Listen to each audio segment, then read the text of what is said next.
আল্লাহ পাক বলছেন ওয়া যিকরা লিল মুমিনিন, এটা মুমিনদের জন্য হলো উপদেশ, বিশ্বাসী যারা তাদের জন্য উপদেশ।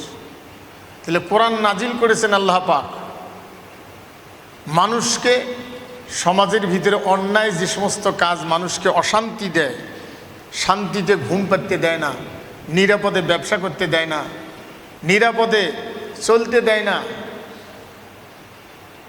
এক শ্রেণীর সন্ত্রাস মার্কা মানুষের কাছে সমাজ জিম্মি হয়ে থাকে, যারা পৃথিবীতে অন্যের হক কেড়ে খেতে ভালোবাসে।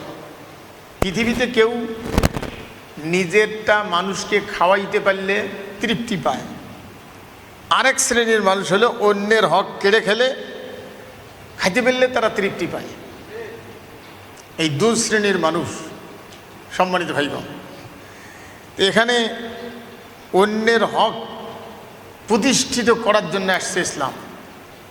মানুষের হক যেটা ন্যায্য অধিকার, এই জন্য মানুষের কাছে বিষয়গুলি তুলে ধরতে গিয়ে সমাজের কোথায় কোন নোংরামি আছে, কোথায়